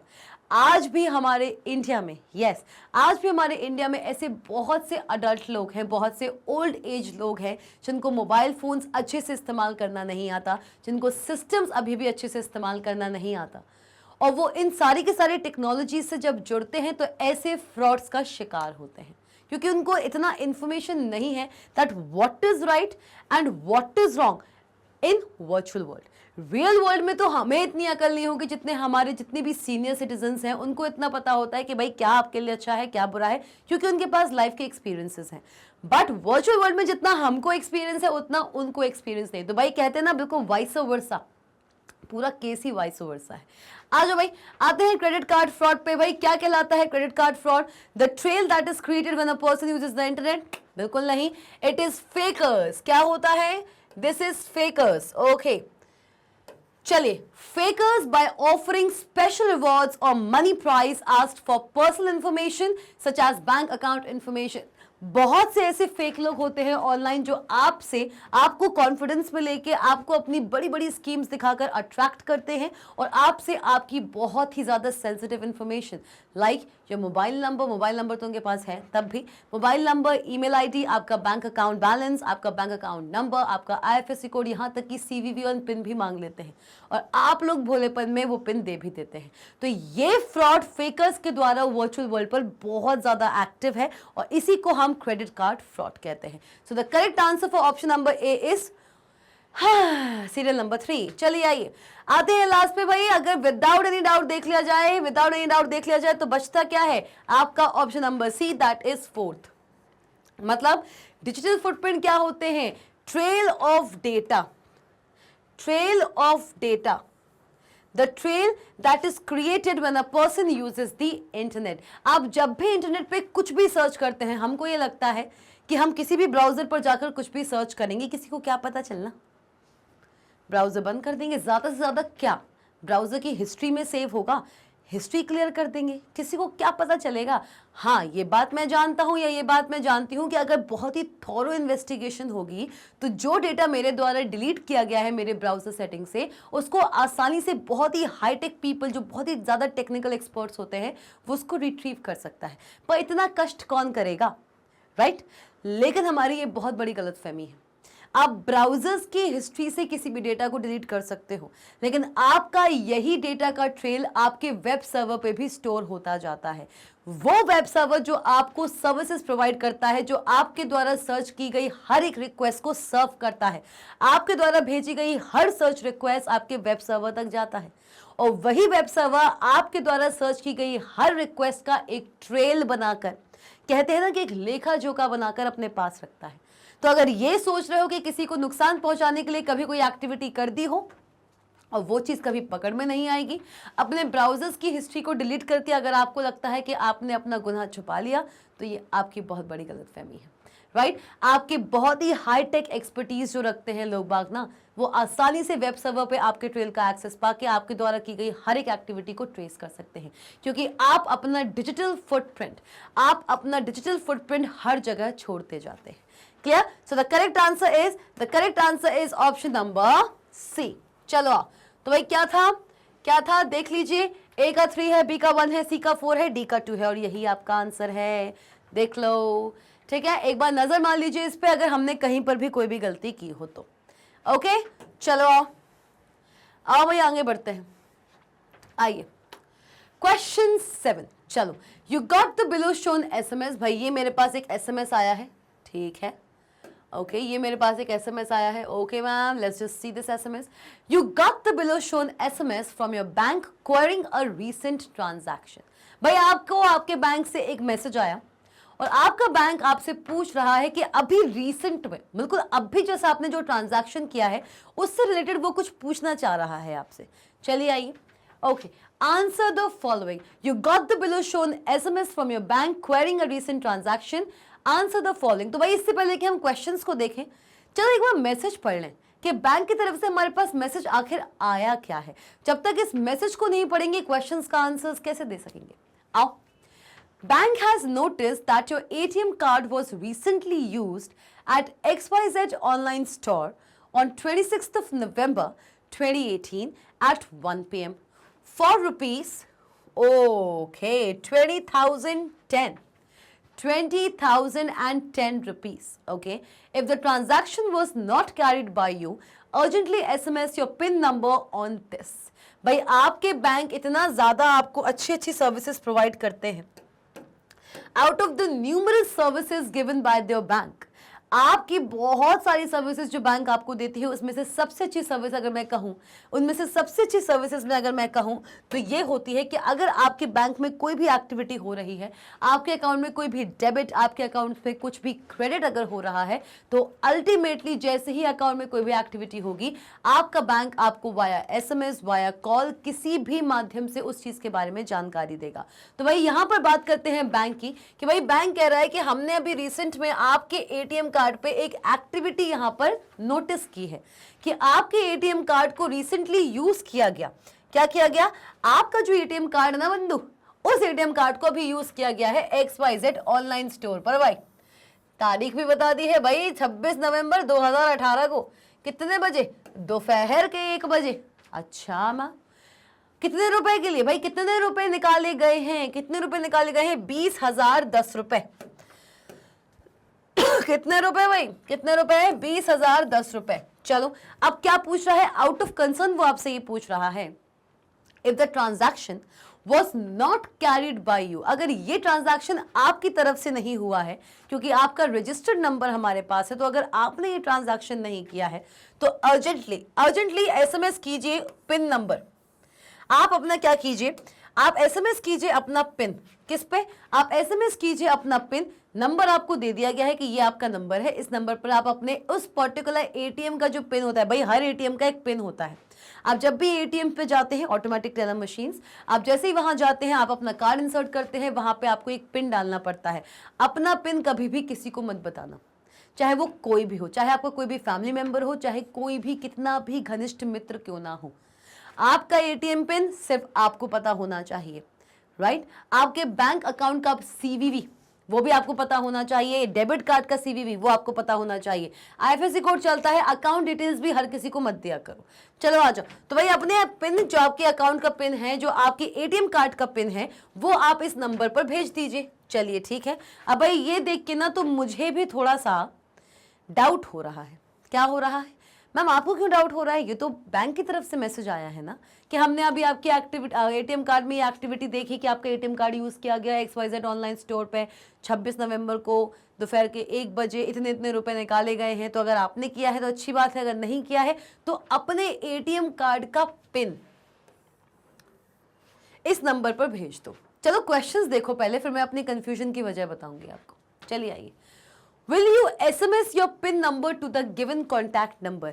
ये मैसेज को पढ़ने के बाद बीइंग अकाउंट होल्डर, जिस अकाउंट पे आपका जो अकाउंट है आपका जिस बैंक के अंदर, उस बैंक की तरफ से अगर आपको ऐसा कोई मैसेज आया है तो इस मैसेज पर रिलाई करके, इस मैसेज पर भरोसा करके क्या आप गिवन फोन नंबर पर अपना ATM पिन देंगे? मेरे ख्याल से तो आपको नहीं देना चाहिए। नो, क्योंकि चाहे कितनी भी बड़ी सिचुएशन हो, कितनी भी क्रूशल, कितनी भी बड़ी सिचुएशन हो, बैंक कभी भी आपसे आपके ATM कार्ड का पिन नहीं मांगेगा। क्या नहीं मांगेगा? बैंक कभी भी आपसे किसी भी सिनेरियो में, किसी भी कंडीशन पे आपसे कभी भी आपके ATM कार्ड का पिन नहीं मांगेगा। लेकिन यहां पर आपसे पिन मांगा जा रहा है। क्या मांगा जा रहा है? पिन मांगा जा रहा है। ठीक है, तो no, I will not share pin to that contact number. मैं उस कॉन्टैक्ट नंबर पर पिन अपना शेयर नहीं करूंगी। तो भाई आप सोच रहे होगे कि मैम ये तो बड़ी ही बेकार बात है। एक तो बैंक आपका इतना रिस्पॉन्सिबल है कि वो खुद सामने से आपको इस चीज के बारे में इंफॉर्मेशन दे रहा है। क्या दे रहा है? इसी तरीके से वो आपकी मदद कर रहा है कि भाई देखो अभी अभी क्या हुआ कि आपके ATM कार्ड का इस्तेमाल हुआ है भाई इस ऑनलाइन स्टोर पे, इतनी तारीख थी, इतने बजे था और इतने इतने रुपए निकाले गए हैं। भाई अगर आपने नहीं किया है तो हमको अपना पिन दीजिए, हम उस चीज को रिजॉल्व करेंगे। हो सकता है कि उस वक्त आप ही ने ये काम किया हो, राइट? और अगर नहीं भी किया है, याद रखना आपका बैंक कभी भी आपसे पिन नहीं मांगेगा। ये जो आपको मैसेज आया है ना, ये जो आपको मैसेज आया है, ये है आपका क्या क्या है? ये आपका फ्रॉड है। क्या है? फ्रॉड है भाई। क्या करते हैं ना, इस तरीके से आपको मैसेज करते हैं कि आपको ये लगेगा कि भैया एक बैंक की तरफ से मशीन जनरेटेड मैसेज है ये। इसको पढ़कर देखो तो पढ़कर ये लगेगा कि भाई हाँ, हमारा जो बैंक है उसको सारी डिटेल्स पता है, हमारा ATM कार्ड के बारे में उसको पता है, उसको ये पता है कि भाई XYZ ऑनलाइन स्टोर नाम का कोई ऑनलाइन स्टोर है, उसको ये भी पता है कि 26 नवंबर 2018 को कोई ट्रांजैक्शन हुआ था दोपहर के 1 बजे। तो आपको ये मैसेज देखने में ना, शुरुआत में तो मुझे भी ये मैसेज बहुत ही जेन्युइन लगा। बैंक है, उसका डेटाबेस है, हर व्यक्ति के द्वारा की गई हर एक्टिविटी को नॉन स्टॉप बैंक मॉनिटर करता है। तो ऐसा वेल फॉर्मेटेड स्ट्रक्चर्ड मैसेज आपको कोई ना कोई बैंक ही भेज सकता है। लेकिन एक चीज हमको याद रखना चाहिए कि चाहे कितनी भी विकट परिस्थिति क्यों ना हो, बैंक कभी भी आपसे आपका ATM कार्ड का पिन नहीं मांगेगा। तो आप अपना पिन वहां पर शेयर नहीं करेंगे।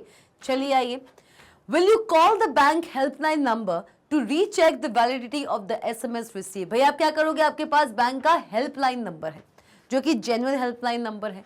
वो हेल्पलाइन नंबर जो आपको बैंक की ऑफिशियल वेबसाइट के फुटर में देखने को भी मिल जाता है। ठीक है मैम? तो क्या करोगे भाई? क्या करोगे आप? क्या करोगे? क्या आप अपने बैंक के हेल्पलाइन नंबर पर कॉल करेंगे और कॉल करने के बाद ये क्वेरी करेंगे, ये रीचेक करने के लिए कि क्या बैंक की तरफ से इस तरीके का मैसेज मुझे भेजा गया है, हाँ या ना? भाई मैं होती अगर तो मैं तो करती, मैं बिल्कुल करती। Yes, I will call the bank helpline number. जब मेरे पास बैंक का हेल्पलाइन नंबर है जो कि एक ऑफिशियल हेल्पलाइन नंबर है, तो मैं एक आए हुए मैसेज पर इतना रिलाई कैसे कर सकूं जो पर्टिकुलर मैसेज मुझसे मेरे ATM कार्ड का पिन मांग रहा हो। तो मैं सबसे पहले इस मैसेज की वैलिडिटी को चेक करने के लिए कि क्या ये मैसेज वैलिड भी है कि नहीं, सबसे पहले अपने बैंक के हेल्पलाइन नंबर जो मेरे पास पहले से ही मौजूद है वहां पर कॉल कर इसकी मैसेज की वैलिडिटी को रीचेक करवाती। अगर वो अग्री करते कि हाँ हमने ये चीज भेजी है, तब मैं इस पर्टिकुलर चीज में जो लिखा हुआ है वो मैं करती। पहली बात तो वो भेज ही नहीं सकते आपको ऐसा मैसेज कि जहां पे वो आपसे आपके ATM कार्ड का पिन मांगते हो। चलिए आइए क्वेश्चन 8 पर आइए भाई। बहुत ही अच्छा क्वेश्चन था हमारा। Question number 7, Preeti celebrated her birthday with her family. बहुत अच्छी बात है भाई, बर्थडे हमेशा अपनी फैमिली या फिर फ्रेंड्स के साथ ही बनाना चाहिए। चलो, she was excited to share the moments with her friend Himanshu. She uploaded selected images of a birthday party on a social networking site so that Himanshu can see them. Okay. Sorry. After few days, Preeti had a fight with Himanshu. ठीक भाई, दोस्ती यारी है, कभी भी आज कहते हैं ना कि आज अप्पी तो कल कट्टी, होता है कि नहीं होता है? चलिए ठीक है, कोई बात नहीं। चलिए, next morning she deleted her birthday photographs from that social networking site so that Himanshu cannot access them. Later in the evening, to her surprise, she saw that one of the images which she had already deleted from the social networking site was available with their common friend Gayatri. Okay. She hurriedly inquired Gayatri, where did you get this picture from? Gayatri replied, Himanshu forwarded this image few minutes back. Okay. Help Preeti to get answers for the following questions. Give justification for your answers so that Preeti can understand it clearly. भाई क्या हुआ? हुआ ये कि प्रीति नाम की एक हमारी बहुत ही प्यारी सी स्टूडेंट है, उसके बर्थडे पार्टी थी, उसने अपनी फैमिली के साथ वो बर्थडे पार्टी सेलिब्रेट की एंड उसका एक फ्रेंड है हिमांशु, और उसने चाहा कि भाई हिमांशु के साथ मैं अपने जो भी मैंने मोमेंट्स जिए हैं, जो मेरी फैमिली के साथ मैंने सेलिब्रेट किया है, वो मैं हिमांशु के साथ शेयर करूं। तो दोनों एक सोशल मीडिया प्लेटफॉर्म पर कनेक्टेड थे और वहां पर प्रीति ने अपने घर पे लिए गए पिक्चर्स को वहां पर पोस्ट कर दिया। प्रीति ने अपने सोशल मीडिया अकाउंट पर प्रीवियस डे पे जो भी पिक्चर्स ली थी उन सबको पोस्ट कर दी, so that Himanshu can see them. Selected images of a birthday party on a social networking site so that Himanshu can see them. Himanshu को दिखाने के लिए उसने वो पिक्चर्स अपने सोशल मीडिया अकाउंट पर डाली थी, लेकिन हुआ क्या कि कुछ दिन बाद या उसके बाद ही उसकी हिमांशु से हो गई बहुत कस के लड़ाई। वही होती रहती है। तो प्रीति को आया गुस्सा, उसने कहा नहीं, मेरी इससे लड़ाई हो गई, बहुत ही बेकार है, मैं बिल्कुल इसको अपनी जो भी मैंने इमेजेस डाली थी, जो भी मैंने बर्थडे सेलिब्रेट किया था, मैं नहीं चाहती कि वो फिर से उन इमेजेस को अब वापस से देख सके। तब देख लिया अच्छी बात है, लेकिन अब मैं नहीं चाहती कि वो जब मन करे तब मेरी इमेजेस अभी भी देख सके। उसने क्या किया, उसने हाल के हाल अपना सोशल मीडिया प्लेटफॉर्म खोला और वहां से अपने द्वारा पोस्ट की गई हर एक बर्थडे इमेज को वहां से डिलीट किया। ठीक है। टू हर सरप्राइज जब इवनिंग में उसने देखा तो उसको अपनी एक out of the given images जो उसने पोस्ट की थी सोशल मीडिया प्लेटफॉर्म पे, उनमें से एक इमेज उसे अपने कॉमन फ्रेंड, मतलब एक ऐसी फ्रेंड जो प्रीति की भी फ्रेंड है और जो हिमांशु की भी फ्रेंड है, गायत्री नाम की जो फ्रेंड है, उसके उसी सोशल मीडिया अकाउंट पर उसको वो वाली इमेज देखने को मिली। प्रीति ने हाल के हाल गायत्री से इंक्वायर किया कि भाई तुझे ये इमेज कैसे देखने को मिल गई? मैंने तो ये डाली थी पर मैंने इसको डिलीट कर दिया है अपने सोशल मीडिया अकाउंट से, how come you have this image of mine? तो भाई फिर गायत्री ने बताया कि हिमांशु ने तुम्हारी इमेज को मेरे तरफ आगे फॉरवर्ड किया था। तुम्हारी इमेज हिमांशु देख रहा था, सिर्फ हिमांशु ही देख पा रहा था, मैं तो नहीं देख पा रही थी क्योंकि तुमने उसी से शेयर किया था, पोस्ट किया था, उसी को प्राइवेट करके पोस्ट किया होगा, तभी वो लिखा नहीं है, पर प्राइवेट करके आप पोस्ट कर सकते हो अगर आप किसी एक सिंगल आदमी को ही वो चीज़ दिखाना चाहते हो। तो होता क्या है कि भाई हिमांशु ने वो इमेज लेकर डाउनलोड कर इमेजेस को डाउनलोड कर या कभी कभार तो इमेजेस डायरेक्टली आपकी गैलरी में भी स्टोर हो जाती है किसी एक सोशल मीडिया प्लेटफॉर्म से, अगर आप उसको एक्सेस दें तो, पर देना नहीं चाहिए, कितना गैलरी भरोगे अपना, राइट? क्या किया हिमांशु ने उस इमेज को डाउनलोड किया और आगे गायत्री को फॉरवर्ड कर दिया। चलिए आइए, help Preeti to get answers for the following questions, give justification for your answers so that Preeti can understand it clearly. आइए, how could Himanshu access an image which I had already deleted? Preeti का सबसे बड़ा क्वेश्चन ये है कि जिस इमेज को मैंने पहले ही डिलीट कर दिया है गायत्री से बात करने से पहले, तो उस डिलीटेड इमेज को अभी भी हिमांशु कैसे एक्सेस कर पा रहा है? तो उसका बहुत ही सिंपल सा, बहुत ही सीधा सा आंसर है, images loaded on a social media platform और social networking site can be saved and downloaded. कि भाई आपने एक बार अपनी इमेज को डाल दिया, बाद में आप चाहे उसे कितनी बार भी डिलीट कर दो, अगर मेरे साथ मेरा कोई फ्रेंड अटैच है और उसने अगर मुझसे कोई इमेज शेयर की है तो it is possible for me to take a snapshot, मैं चाहूँ तो उसका स्क्रीनशॉट ले सकती हूँ या फिर मैं उसको सेव या डाउनलोड करा सकती हूँ अपने स्मार्टफोन में। तो भाई images loaded on a social networking site can be saved, downloaded और इवन स्क्रीनशॉट्स में भी टेकन। तो आगे चल के अगर बाद में आपको ये लगता है कि आपने उन इमेजेस को अगर डिलीट भी कर दिया है तो सामने वाले के पास वो इमेजेस अवेलेबल नहीं है, अब they are no longer with that person, so this is the biggest mistake which you will make, right? आ जाओ, can anybody else also access these deleted images? क्या भाई हिमांशु के अलावा भी जो अदर लोग हैं वो भी इन इमेजेस को एक्सेस कर पाएंगे जो इमेजेस मैं डिलीट कर चुकी हूँ? भाई बिल्कुल मेरे ख्याल से तो कर सकते हैं अगर उन्होंने भी उसका स्क्रीनशॉट ले लिया हो, लेकिन अगर आपने प्राइवेटली सिर्फ हिमांशु के साथ ये इमेजेस को शेयर किया था तो सिर्फ हिमांशु ही उन इमेजेस को डाउनलोड या सेव कर पाया होगा, या फिर हिमांशु ने जितनों को फॉरवर्ड किया उनके पास होगी। आइए, yes, from the digital footprint, government and other agencies can obtain these legally if needed। कि भाई deleted items, अगर आप सोचते हो कि आपने सोशल मीडिया प्लेटफॉर्म से किसी चीज को डिलीट कर दिया तो आगे चल के आप उसको रिट्रीव नहीं कर सकते, जरूरत पड़ने पर ना जितने भी आपकी ये आईबी में बैठे हैं, इंटेलिजेंस ब्यूरो में बैठे हैं, एनआईए में बैठे हैं, राइट, आगे चलकर अगर कभी भी जरूरत पड़ती है, बहुत से ऐसे केसेस हो जाते हैं, मर्डरर्स मर्डर करके इन सारी हिस्ट्री को डिलीट करने की कोशिश करते हैं, कहाँ उन्होंने कैसे बात की, क्या ट्रेस किया। इतने हाईटेक लोग बैठे हैं हमारे ऊपर कि जरूरत पड़ने पर वो आपके द्वारा बनाए गए हर एक डिजिटल फुटप्रिंट को रिट्रीव करा सकते हैं वेब सर्वर से। So yes, it is definitely possible to retrieve the deleted images. आइए question C, had these images not been deleted from my digital footprint। भाई क्या कि भाई अगर ये इमेजेस जो हैं, जो मैंने डिलीट की हैं, क्या वो मेरे डिजिटल फुटप्रिंट में से भी डिलीट नहीं हो सकती? जो मैंने ये इमेजेस डिलीट की हैं, क्या वो मेरे डिजिटल फुटप्रिंट से भी डिलीट नहीं हो सकती? चलिए देखिए, images deleted from a social website always remain part of a digital footprint. मतलब कि आपको लगता है कि आपने अपनी इमेज को सोशल मीडिया प्लेटफॉर्म से हटा दिया, डिलीट कर दिया, जो कि पॉसिबल है। लेकिन अगर आप अब ये सोचें कि आपकी इमेजेस डिजिटल फुटप्रिंट से भी डिलीट हो जाए, तो वो आपके बस की बात नहीं है। उसमें बहुत ज़्यादा हाईटेक चीज़ें लगती हैं, लेकिन आपके लेवल पर आप वो चीज़ नहीं कर सकते। फटाफट से देखिए इस क्वेश्चन को, कोई डाउट हो तो बताइए। चलिए ओके, तो आगे बढ़ ले, चलो आ जाओ भाई। बहुत ही अच्छे अच्छे क्वेश्चन है। मतलब ये कह सकते हैं ना कि किसी भी चीज को, किसी भी कॉन्सेप्ट को आपने कितना समझा है इस चैप्टर के अंदर, वो एक स्टोरी की तरह आपसे पूछा जा रहा है। आपके सामने एक सिचुएशन रखी जा रही है, आपके सामने कुछ ऐसे क्राइटेरियाज रखे जा रहे हैं जहां पर सिचुएशन को एनालाइज करने पर आपको करेक्ट आंसर्स देने हैं, और वो करेक्ट आंसर्स दर्शाएंगे कि आपको इस चैप्टर के कॉन्सेप्ट्स कितने क्लियर हैं।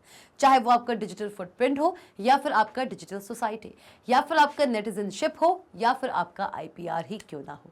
कोई भी कॉन्सेप्ट जो आपने इस चैप्टर के अंदर पढ़े हैं, हर एक कॉन्सेप्ट को यहाँ पर खोला जाएगा, मरोड़ा जाएगा एंड अच्छे से उबाला जाएगा नहीं, ये चेक किया जाएगा कि आपके अंदर ये कॉन्सेप्ट्स कितने उभर चुके हैं। आइए आगे बढ़े, क्वेश्चन 9 पे आइए। The school offers wireless facility. भाई हमारे स्कूल ने तो हमको वाईफाई नहीं दिया, जो बात है तो है। अब भाई आज की जनरेशन में तो भैया इतनी फैसिलिटी है जो काश हम लोगों को उस वक्त मिली होती तो शायद इतना स्ट्रगल किया है। और हर इंसान को अपनी लाइफ में स्ट्रगल करना पड़ता है, बिना स्ट्रगल कुछ नहीं होता भाई। हार्ड वर्क नहीं करोगे कभी कुछ नहीं मिलेगा, शिकायतें ही करते रह जाओगे। भाई हमारे स्कूल में तो हमको उस वक्त, हम सब 90s के किड्स हैं राइट, तो हमारे स्कूल में तो हमको नहीं मिलता था भाई वाईफाई। आपको मिल रहा है तो उसका लाभ उठाइए, जितना हो सके उतना पढ़ाई कीजिए। चलिए, the school offers WiFi that is wireless facility to the computer science students. किसको मिला है भाई?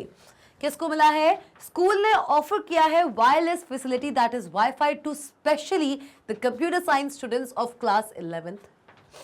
चलिए बढ़िया। For communication the network security staff of the school have a registered URL schoolwifi.edu।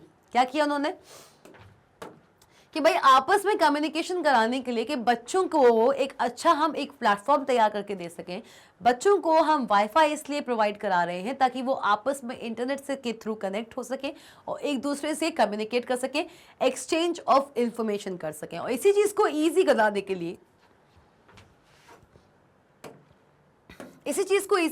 लिए, जो हमारा नेटवर्क सिक्योरिटी स्टाफ है स्कूल का, इसी चीज को इजी बनाने के लिए हमारा नेटवर्क सिक्योरिटी स्टाफ है जो स्कूल का, उन्होंने रजिस्टर्ड URL दैट इज, उन्होंने एक URL रजिस्टर कराया that is schoolwifi.edu। On 17 September 2017, the following email was mass distributed to all the computer science students of class 11th।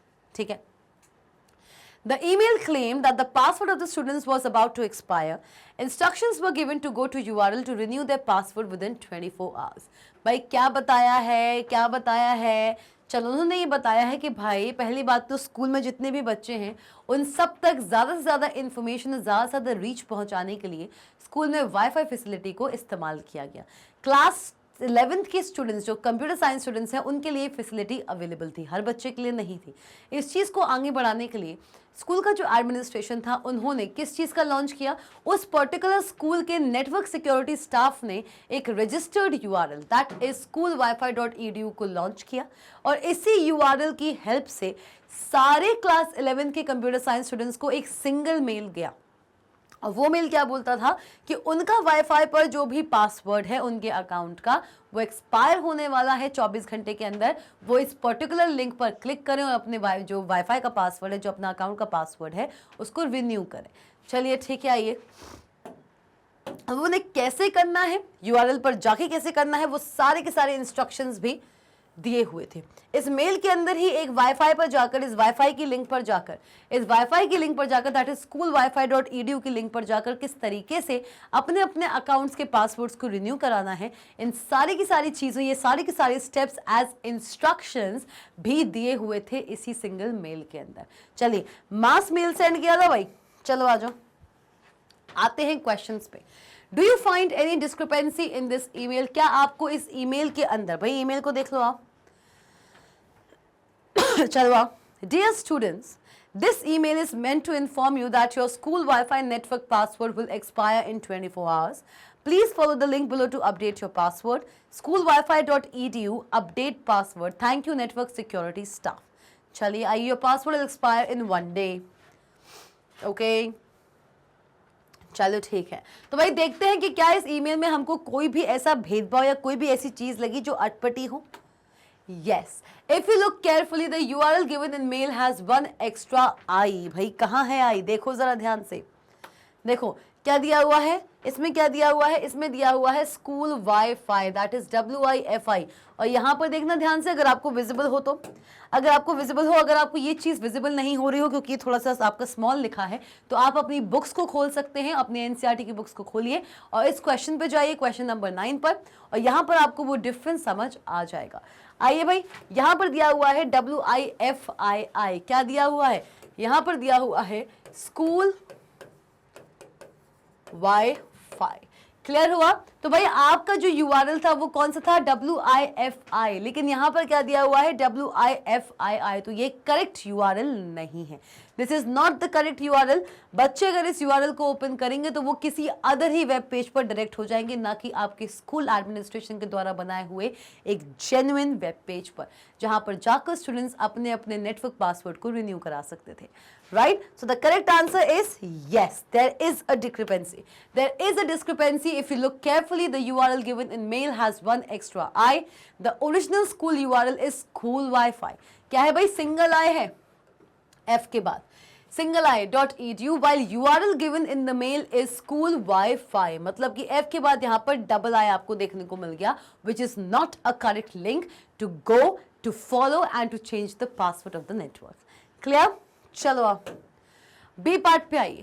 What will happen if the student will click on the given URL? भाई आप देखो URL तो गलत है, ये बात हम सब ने देख ली, तो भाई एक बात बताओ, अब ये कहने को एक URL के फॉर्म में जरूर आया है, देखो जरा ध्यान से मेल पे, आइए देखिए भाई, यहाँ पे देखिए ये चीज ना एक URL फॉर्म में लिखी हुई है, क्योंकि इसका कलर देखिए, कंपेयरिंग, अगर मैं इसको कंपेयर करूं रेस्ट ऑफ द टेक्स्ट से ईमेल के अंदर, तो रेस्ट ऑफ द टेक्स्ट का जो कलर है वो ब्लैक है और इसका कलर आपका थोड़ा सा चेंज्ड है, that it is blue in colour.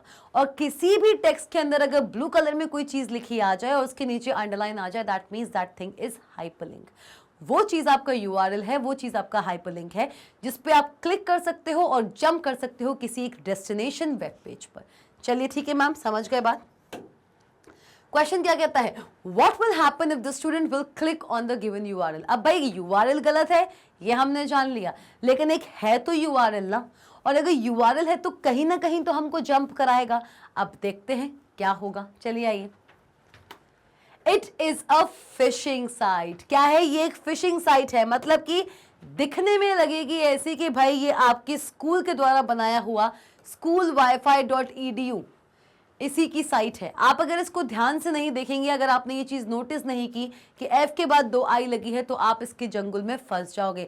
Fishing activity क्या कहलाती है? फिशिंग एक्टिविटी, फिशिंग एक्टिविटी का मतलब होता है कि आपको कुछ ऐसे मेल्स आते हैं जो आपको सामने ऐसे शो किए जाते हैं कि वो जेन्युइन मेल्स हैं, और उन मेल्स को फॉलो करके अगर आपने रिप्लाई बैक कर दिया या उस मेल में कोई आईडी दी हुई है या कोई एक URL दिया है, उस पर क्लिक कर दिया, तो आपका जो पर्टिकुलर सिस्टम है उस पर इन सारे के सारे सॉफ्टवेयर का एक्सेस आ जाता है।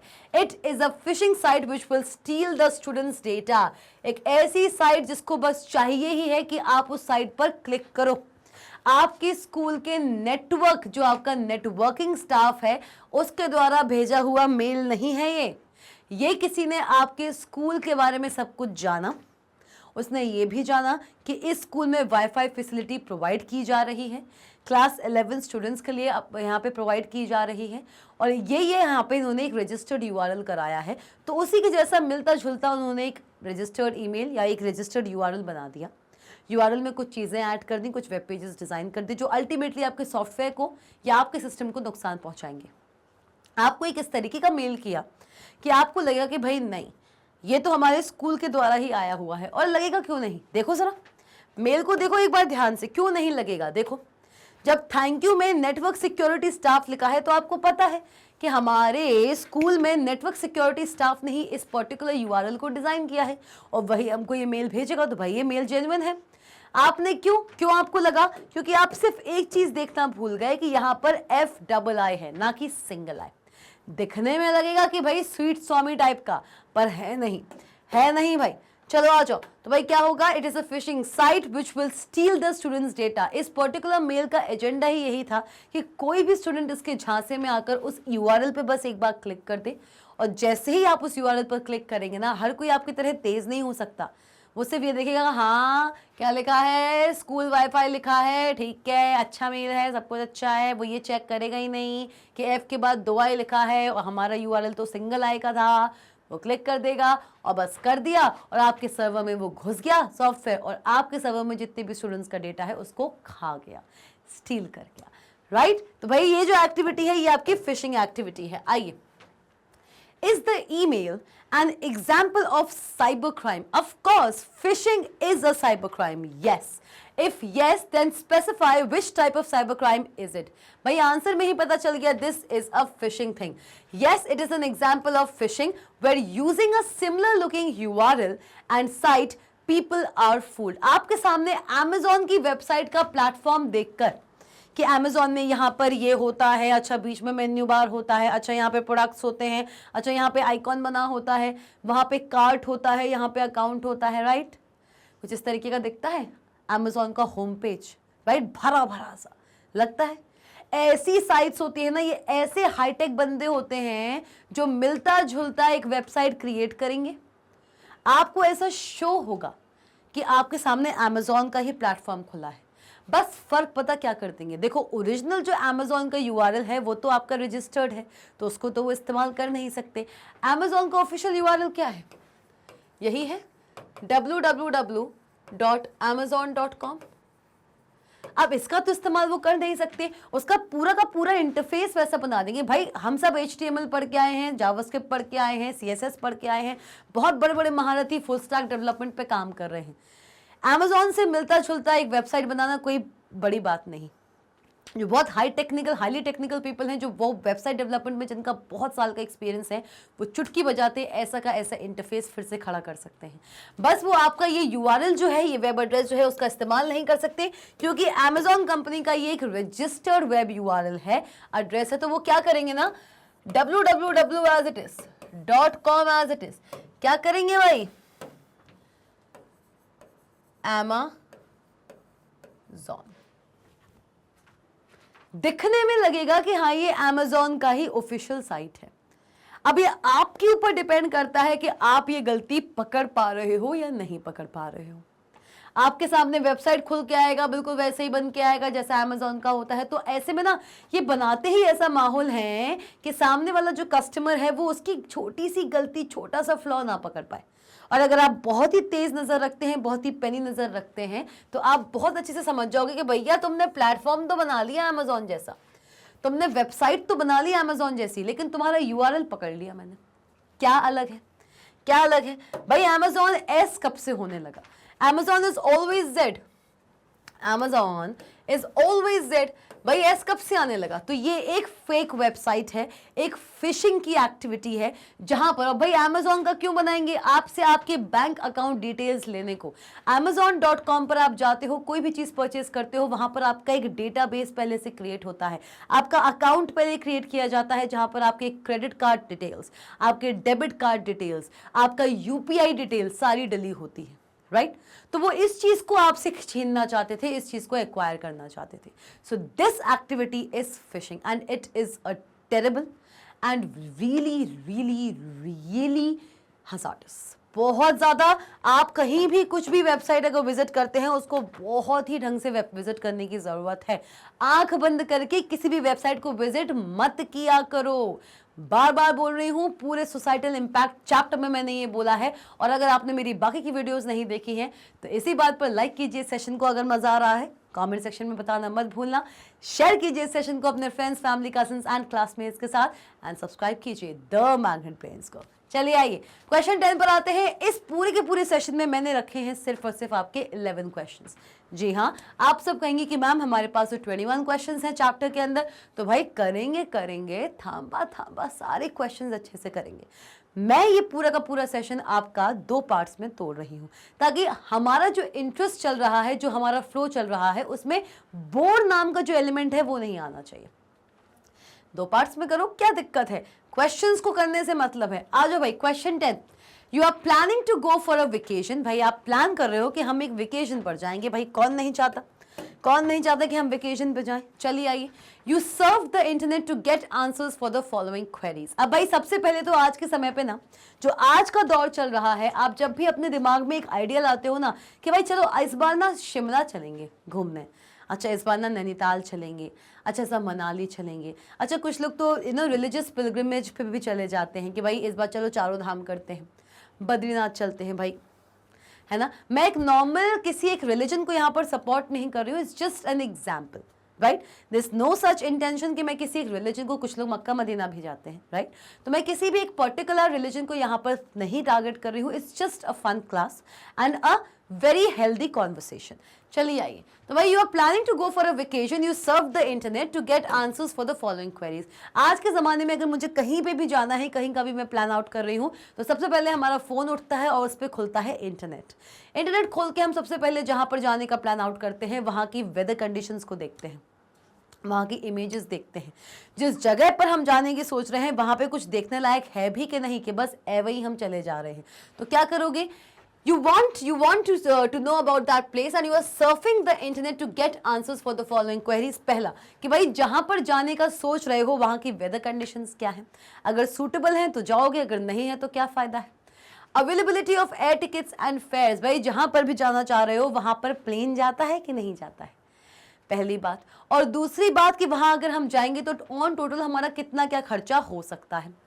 प्लेसेस टू विजिट, जिस जगह भी आप जाओ उसका वेदर देख लिया, उसका एयरप्लेन टिकट देख लिया, बाकी ये खर्चे देख लिए, तो ये भी देखना चाहिए कि उस जगह पर आपको कौन कौन सी जगह घूमने वाली मिलेगी, ऐसी क्या क्या चीज़ें हैं जो वहाँ जाकर आप देख सकते हो, विजिट कर सकते हो।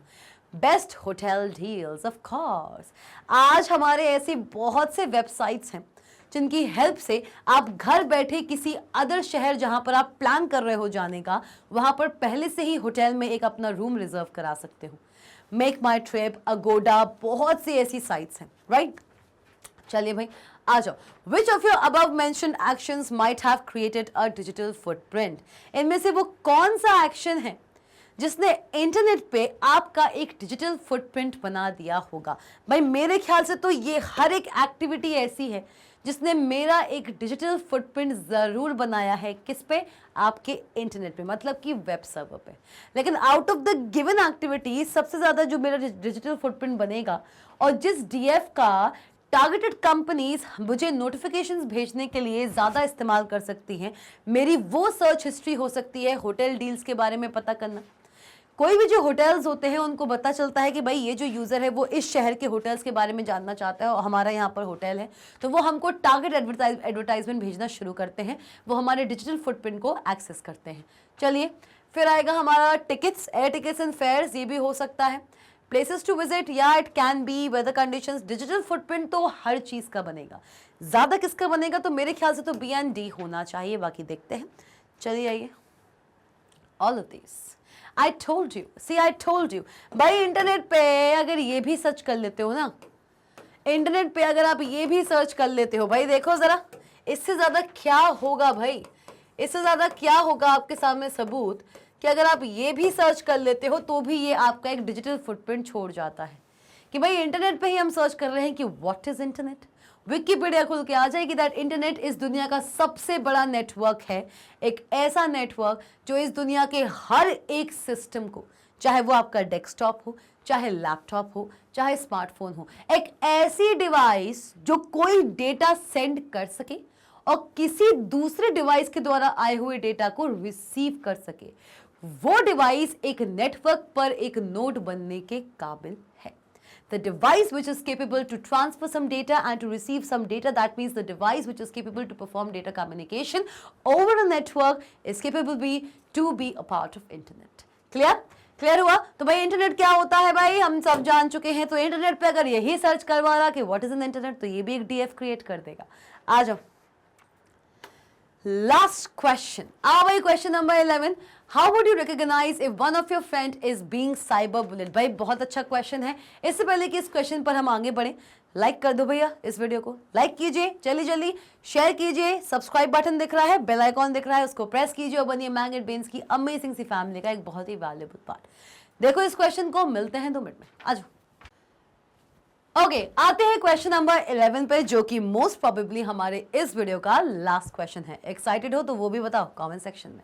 चलो, how would you recognise if one of your friends is being cyber bullied? Okay, cite the online activities which would help you to detect that your friend is being cyber bullied. भाई online ऐसी क्या activities आपको देखने को मिल गई, या online ऐसी क्या एक्टिविटीज हो सकती हैं जो दर्शाएगा कि आपका जो फ्रेंड है वो साइबर बुलिंग का शिकार है, या फिर उसको ऑनलाइन बुली किया जा रहा है। चलिए आइए देखते हैं इसका correct answer.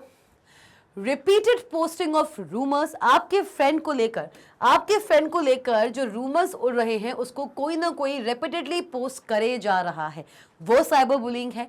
Giving threats online, किसी को भी, चाहे आपका फ्रेंड ही क्यों ना हो, अगर आपके फ्रेंड को कोई भी ऑनलाइन थ्रेट दे रहा है तो वो भी साइबर बुलिंग का पार्ट है।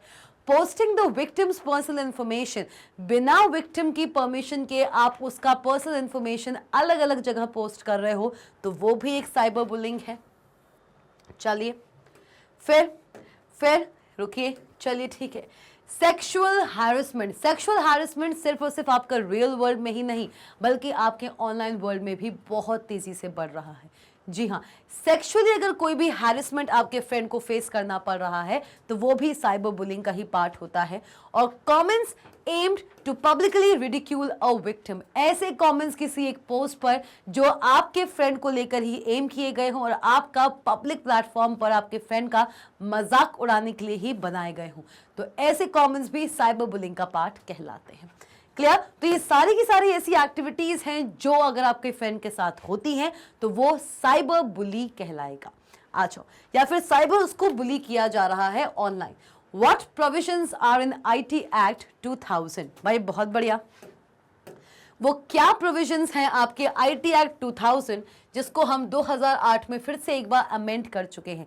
What are the provisions in IT act 2000 amended in 2008 to combat such situations? अगर कोई भी ऐसी परिस्थिति, आपका अगर फ्रेंड फंसा हुआ हो, ऐसी परिस्थिति में आपके फ्रेंड के साथ अगर कोई भी ऐसा साइबर बुलिंग हो रहा हो तो IT एक्ट 2000 जिसको हमने फर्दर 2008 में अमेंड किया था, उसके अकॉर्डिंग आपके फ्रेंड के साथ करने वाला ये जो हो रहा है, जो चीजें आपके फ्रेंड के साथ हो रही हैं, जो कर रहा है अपने फ्रेंड के साथ, जो कल्प्रिट है, उसके ऊपर क्या क्या चीजें हो सकती हैं, ये आप कैसे पता करोगे?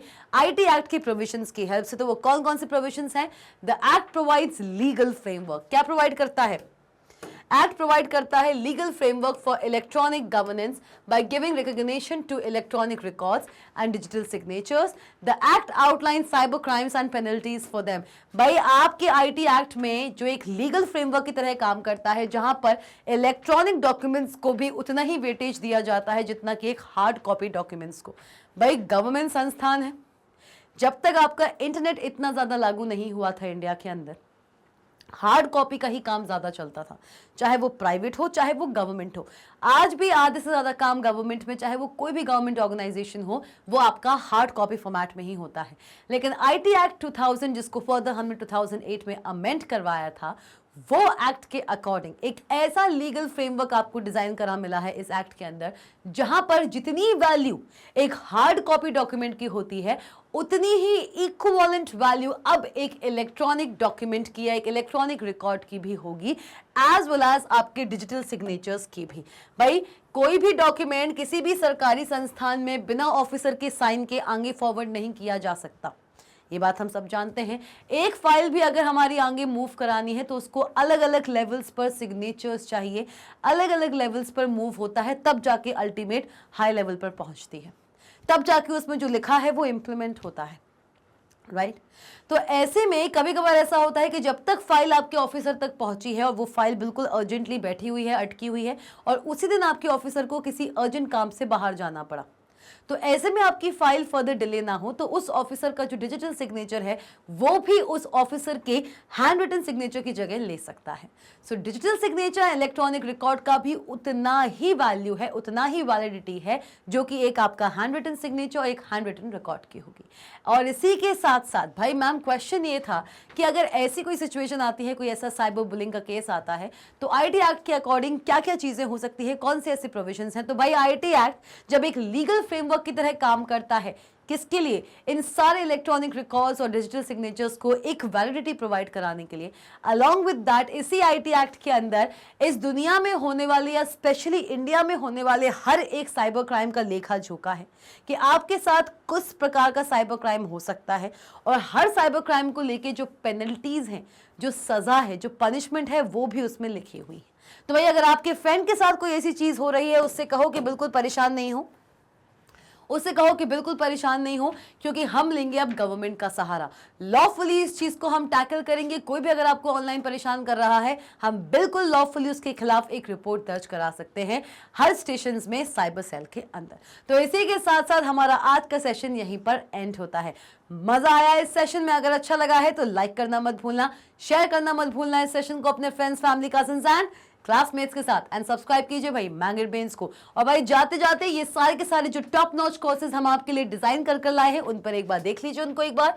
CBSE English medium, spoken English, CUET, NTSC, olympiad, CBSE Hindi medium, UP board, Bihar board, MP board, सिर्फ इन पर नजर ही नहीं मारना है। भाई आप क्या करते हो कि हाँ मैम ठीक है हमने देख लिया, आपने बता दिया हमने देख लिया, नहीं, इन कोर्सेज को एक्सप्लोर कीजिए और चूज कीजिए the right course for you.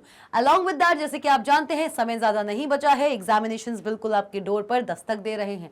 इस चीज को कॉम्बैट करने के लिए हमने आपके लिए डिजाइन किया है, जी हाँ, आपके अपने मैग्नेट ब्रेन्स ने डिजाइन किया है आपके लिए e notes and e books, जो आपकी फाइनल एग्जामिनेशंस की तैयारी को और भी ज्यादा मजबूत और भी ज्यादा स्टिमुलेट करेगा।